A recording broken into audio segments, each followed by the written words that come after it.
Hello, everybody. I'm Mike Slater, and I'm here with SureWeb's Insight Series. The goal of this is to tackle some of our hot topics that were asked around Microsoft's Azure platform and some of the things that we deal with in our partner ecosphere around these solutions. As we all know, they're pretty complex, so our goal here is to really help on positioning and customer understanding. So I'm very lucky to be joined here by a group of really awesome and experienced panelists, all in the subject matter. It's fantastic. I have on the SureWeb side, Nicholas Bouchard with the most styling man in SureWeb over there. Nick, say hello. Hello, everyone. Excellent. Also joined from Sherwood, I have Luke. Luke is one of our very senior account managers here, one of our best guys we have on IS on the sales side, and also an MSP expert. So he's here to represent the sales side of things. Say hi, Luke. Good afternoon, everybody. Excellent. And we are so blessed to have Oscar from Aegis Innovators, who's one of the, again, really well-respected partners we deal with in this ecosphere, as well as one of the best guys in SoCal when it comes to Azure. So we also have Oscar on the call. Oscar, say hello. Hello, everybody. Good afternoon. Excellent. Glad to see. So, guys, real quick, the goal of this is to, just have a topic. The idea is to have a conversation. So what I like to do is kind of propose questions, then we'll go into an answer period, and I might interject and ask you guys as we go, hey, Nick, what's your thoughts on that? Hey, Luke, Oscar, what do you guys think on that topic? So the first question we wanted to discuss today, as a partner, so you're in the Microsoft ecosphere, you're approaching the topic of Azure services. What is the kind of first thing you think on top of your head when I'm going to have a client? What do you look at, Oscar? So you walk into a site, they're like, hey, I'm looking to lift and shift. What's one of the first couple of questions you might want to ask them? Oh, I have a loaded question, right? I mean, but essentially what we do is we take a look at the individual client in itself. We figure out what type of client is it? Is it an architect firm? Is it a distribution? Is it, what is it? And then based on that scenario, I started asking questions. So in a certain way of figuring out what it is that they have, what do they have, right? So if you take a look at, for example, an architect firm, you take an architect firm's they're going to have a lot of DWG files, AutoCAD, Revit, 3D imaging. So they're going to have high-end machines. I suspect they're going to have a big server with a lot of storage because those are that's a lot of requirement there. And so then at that point, I start asking, well, any government issues, any government contracts? Is there certain restrictions, guidelines that are going to guide us into that direction? So that's kind of where I start, and then from there, I also start asking them, okay, what's your cloud vision? What do you like on-prem? Do you like cloud? Or is it a combination of what you're looking for? So all those different things come into play, and then out of all those answers, I start formulating what we can do in Azure or AWS or Google, whatever it may be. But yeah. Speaking. So when it comes to the positioning of Azure products, do you guys ever position Windows Virtual Desktop, and what does that look like when you have that discussion? Oh, sure. I mean, gosh, that's a topic I could talk forever. So Excellent. That's a topic we want to talk about forever. So how perfect.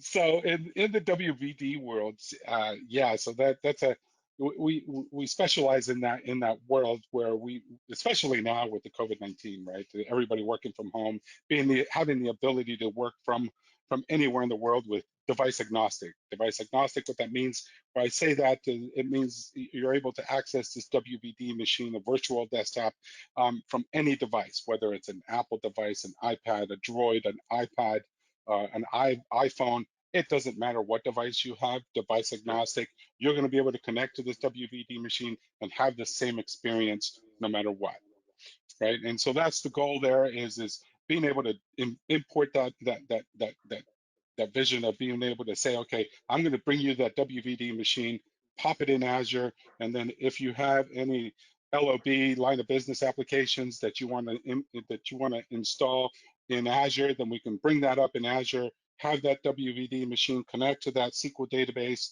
using that LOB application, connecting all that virtually in the cloud, getting it all up and running. That's our specialty right there. So, WVD is such a huge tool for that environment alone. And how the company benefits from that is it's a great scenario, right? You're talking about in the architect world. Let's go back to the architect world. The architect world, they have big giant desktops with 128 gigs of memory and big GPU and whatnot and all that stuff. And each machine costs them 5 to 10K per on the device itself.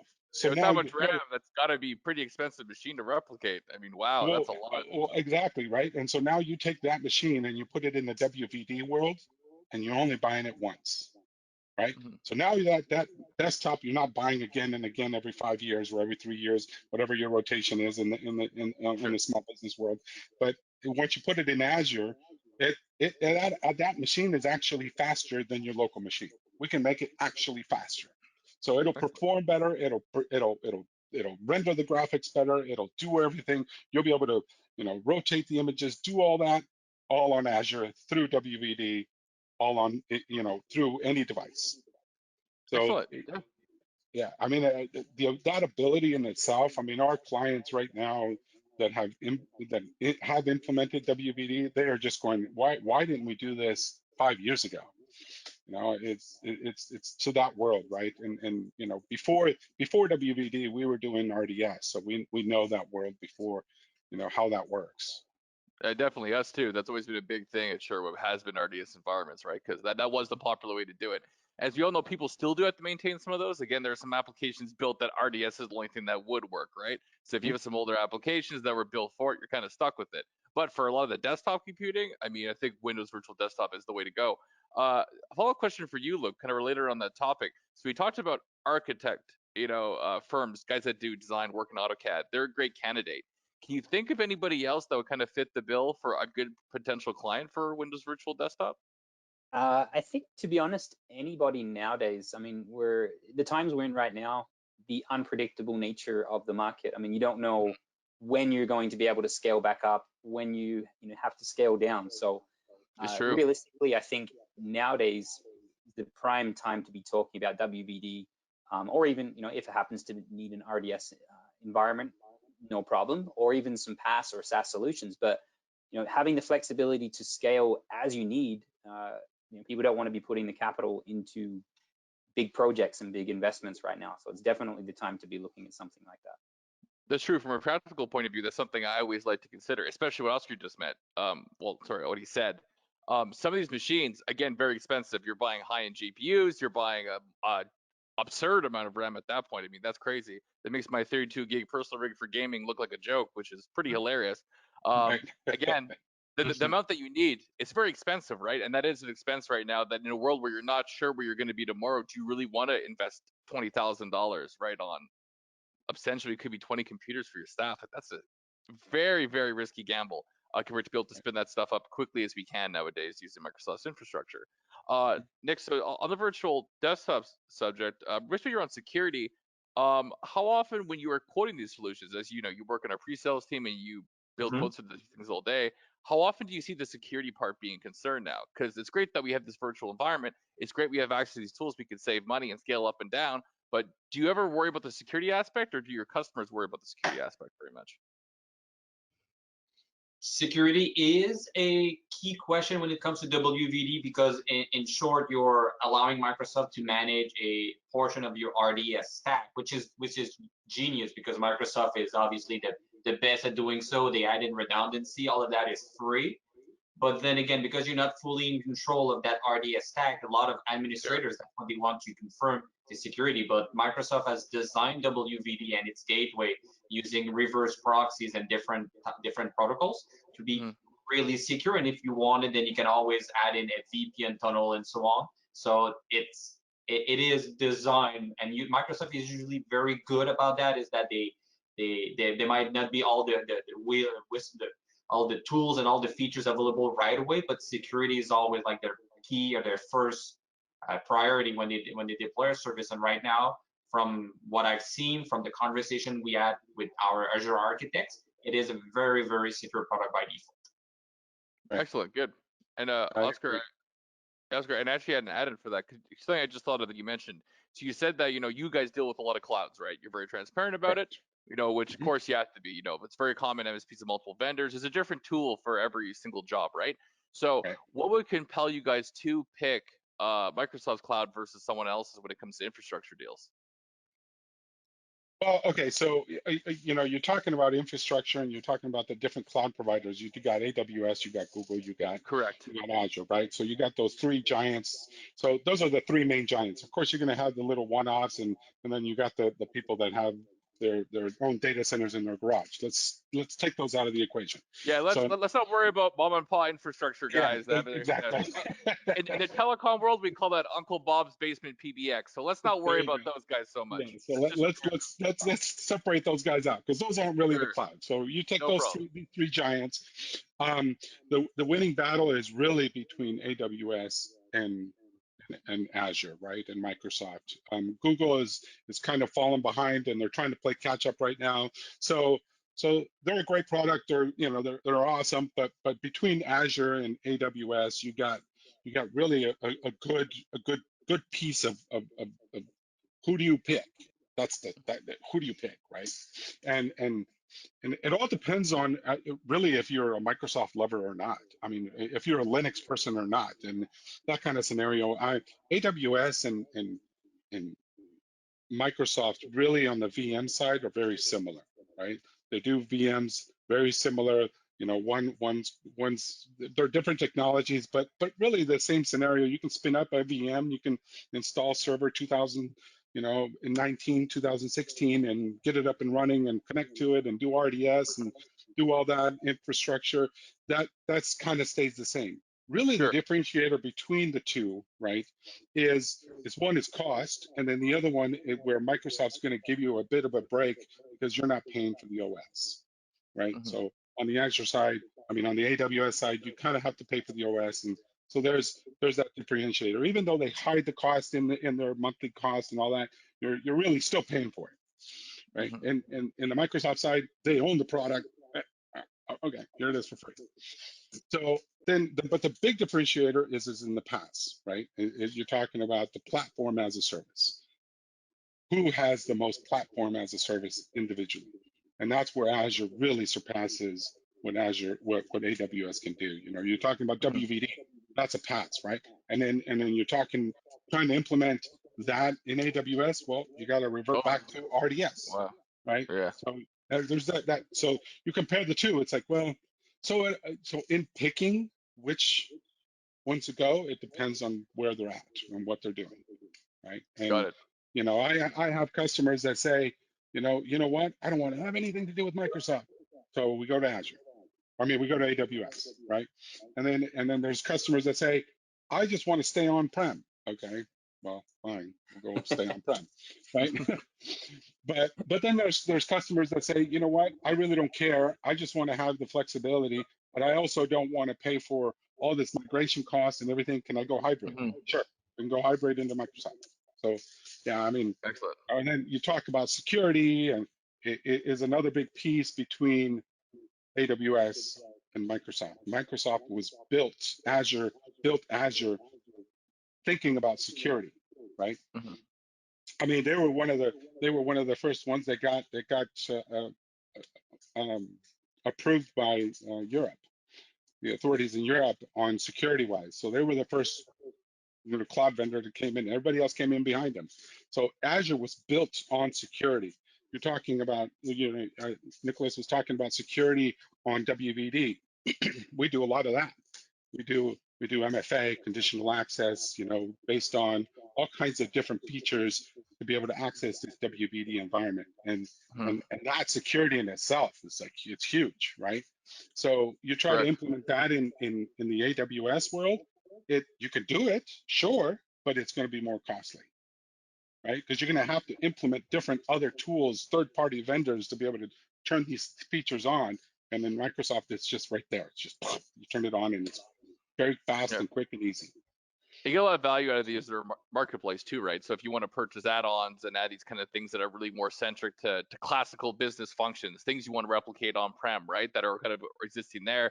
Microsoft Yeah. has a legacy to offer those things, right? Versus AWS as a born in the cloud vendor, they're much different in their approach to things, right? It's kind of the difference between people that have Right. always operated cloud versus people on-prem. And I'll admit, even SureWeb suffers a little bit of that, right? We're an always cloud vendor. We've been doing cloud since we're doing web hosting in 1998. So we don't have a lot of that draw, but Microsoft definitely carries the legacy and it shows. things like you're talking about from the security point of view, from the compliance point of view, right? That's another big reason why people pick Microsoft, because it's synonymous with all these kind of different things like natively, because it's built that way.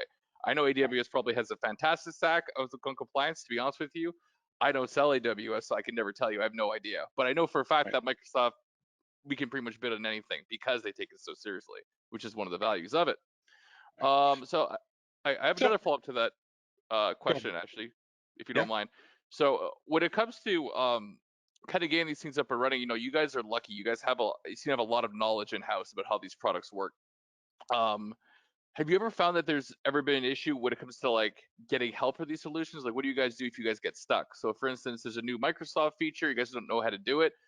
How do you guys reach out and get help? Like, what does it look like? What do you guys Well, do? that answer is really simple. We just simply pick up the phone and call SureWeb. Oh, I mean, oh, well, fantastic. Well, that's and that exactly, kind of yeah. I mean, and honestly, that's what it is. I mean, when we come to when we come to a dead halt, we're like, okay, where do we go? We go to you guys first. You guys are our oh, second thank you. tier right in there, and your Azure engineers are, I think they're awesome. I mean, we use them quite a bit to, we have customers when they come in and they have an Azure implementation already that are paying direct, and we got to move that into a CSP world, into SureWeb. I don't touch it. Honestly, I don't. I just send an email to SureWeb saying, hey, we got a new customer. Here's their tenant ID. Here's their passwords. Here's their logon. Let me know when it's moved. And then all of a sudden it shows up in our CSVM world. And I know that task alone is pretty complex because there's so many different features in Azure, resources, groups, and all kinds of different Mhm. things. And these guys do it so quickly. It's like I wish I knew that, right? Because that's a core feature that we love, and it's a great scenario, Excellent. right? Because I pick up the Sure. phone and then all of a sudden it's done, and then it's in our world, it's in our management portal. So we Perfect. love that. No, I also had another question. This one kind of goes. So I think that also you're in an interesting position because even though you guys do leverage some of our services, you guys are very technical. This is something I talk about with Oscar and as well as Reza too, is that you guys are kind of the pinnacle example of what we like in a partner, right? Where you guys know how to leverage us, but you guys are also still very independent. So a question I'd actually ask Luke is, so let's say we do get somebody who is brand new and doesn't kind of have that level of expertise that Aegis has. Luke, is there something we can offer that will kind of help address that gap in knowledge to kind of get them up to that point? Yeah, definitely. So, I mean, we have a lot of resources that we can, self-education for me, I think is really important. So, we can always direct you to some very good collateral, some very good resources from Microsoft and from SureWeb internally. But to understand, I mean, a lot of the time you already know the technical side. It's just hard to quote out inside Azure, for example. There are so many different Sure. types of VM series. There's burstable machines. There's, you need to understand how they put it all together to be able to quote it. So, I mean, my colleague here, Nicholas Bouchard, we've been on many calls together. He helps us out in these situations. So we do have basically a scoping guide or a document that you can leverage, you can fill out, that will give you an overview of the project and helps our team understand what the client's requirements are. Oscar touched on this earlier. I mean, he goes in and understands what do they have, what do they wish to accomplish. Same thing for our team. So we can help understand what the client's wishing to accomplish, and then we can help put together a quote. We can even deploy the environment as well. So definitely have a team, and I think that's probably Nicholas could also elaborate a little bit more on the details on that, but Yeah, definitely Nick. have resources for that. Leads me to a question, Nick, that actually I have for you. So let's say that we do get to the point. I mean, Luke touched on something very key here, which is deployment, right? So like, what do we do in that case? Is there a service at SureWeb you think that kind of fits that role if people want help with deployment or patching or just general upkeep, right? That maybe they're not comfortable with immediately, right? But they might want someone else to do for now, and then they can take on later. But definitely, so as we know, we offer NOC services, so it is one of those advantages where you can uh, delegate a portion of the management or administration or of your own environment of specific customers. So there's a way there that you what you could call, you buy back your time. So the time that you would invest within your customers, you let SureWeb take care of that, invest our own time, and then you can focus on maybe more lucrative tasks for your company. So it's all about taking in the tasks that fit well within your business model, so those tasks that make you a lot of money, and then passing on to partners, whether SureWeb or somebody else that can do that. And then, as mentioned, we do have our provisioning team. So if a customer or a partner is not confident enough, which for example, WVD would be a really good example, because if you're not going, let's say Nerdio, which is a deployment service for Azure, the initial configuration of the WVD gateway can be quite complex. There's no interface; it's all command lines and or PowerShell and so on. So it is definitely a challenge. SureWeb can assist with that. So again, we're not going to be deploying all kind of all our architectures out there, but definitely for the most common ones, we have a well managed system internally that we can assist partners within, let's say, a few weeks. We can have an entire new environment scope, quoted, and then deployed and ready to be delivered to a customer. Excellent. Cool. Fantastic. Mm-hmm. And one last thing I kind of want to quickly touch on, circling back to our conversation originally about, positioning. So we talked about security, we talked about integration, we talked about the packaging, right? So kind of everything people need. There's always one other concern that I think people are always thinking about now, right? And that's always the DR portion. So Oscar, in situations where people are approaching you guys for solutions, how often does DR come up? Even just storage, continuity, everything along the lines of keeping your business running in the event of the inevitable, as we all like to say in the industry. Right. I take this spinner into the WVD world and using the DR world. Why? Because in the Sure. DR world, you're talking about an on-prem scenario, disaster recovery. They have an on-prem scenario. They have a server. They have some kind of backup, whether it's through Datto, through Azure, through whatever it may be. There's that backup scenario, and then now you got to worry about the hardware. When that hardware dies, what are you going to do? That's DR, right? So that's the scenario that comes into play when you got WVD. That DR scenario goes away. You're just backing up the data. The DR is handled by Microsoft, right? Now let's talk about DR, business continuity, right? What is it? BCDR, right? Yeah. Business continuity, disaster recovery. So the business continuity, disaster recovery scenario for an on-prem or hybrid scenario is really where Azure comes into play as well. You got Azure Backup. With Azure Backup, you're able to back up everything that's on-prem, get Mm-hmm. that image, back it up into the Azure world. If something does happen, the building burns down or something like that, you can quickly spin up that image in Azure and get everybody up and running, all up in the cloud pretty quickly. There's your good DR solution without having to build a huge infrastructure for DR on-prem. Mm-hmm. Fantastic. And that does highlight two things. So not only the DR, the BCP part, but also the fact of another reason why you shouldn't bother really investing into hardware anymore, right? When this is a much cheaper, more simple way to do it than having to do that same scenario with a bunch of physical devices, which would then you're now, oh wow, imagine the amount of storage and architect firms or video editing firm just for the sheer amount of stuff they have on prem, right? And to suddenly Right. confirm that or to lose it, woo, that's an expensive prospect. So it's a Right. fantastic point. Right. I mean, and then you talk about Azure Site Recovery, right? I mean, the Azure Site Recovery. So suppose, okay, so I don't think this will ever happen, but let's say your building burns down. Okay, cool. And then now all your data is in the West Coast scenario. It's in Seattle and it's in the data center over by Microsoft.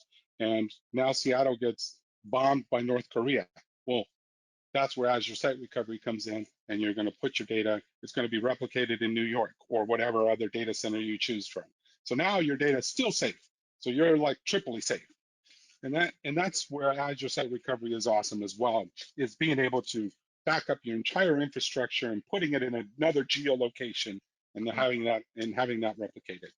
So that's a good scenario there as well. Some people use ASR to be able to say, okay, you know what, I got somebody in Europe, I got somebody in Asia, and let's put this entire infrastructure in Asia so there's less latency for those people. Great, and then replicate the data. You can do that. Boom. Perfect.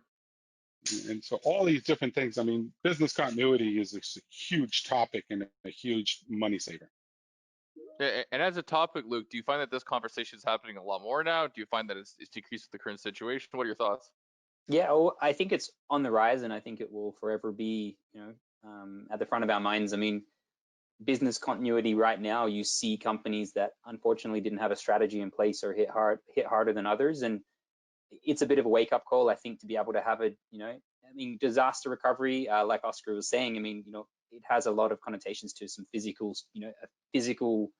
office being burned down or something like that. So very important to have that in place.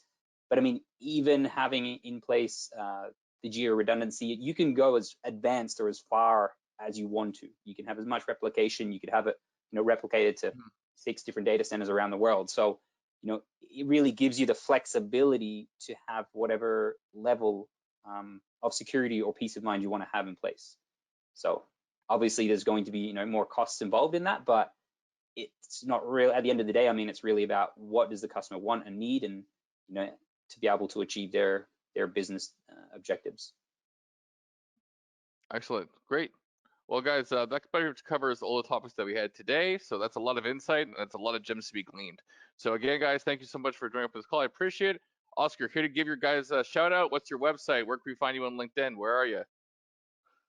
So yeah, sure. Our we're www.aegisinnovators.com, and that's where you can mainly find us. We're all over LinkedIn. You got Reza Pahlavan being the president. He's well known out there. He's done a lot of postings out on LinkedIn. He's kind of everywhere, So you really look for him and look for Aegis out there for us. So thank you. We definitely have to say about Reza. Is it truly a SureWeb event if we don't play a video of him before the start of it? That's really become the way that it works now at SureWeb internally, at least on the sales team. That's right. So that's kind of what we've seen. So again, Oscar, thank you so much for your time. See you with you, Nick and Luke and everybody. We'll catch you next time. Sounds good. Pleasure. Thanks, everyone. Take care, guys.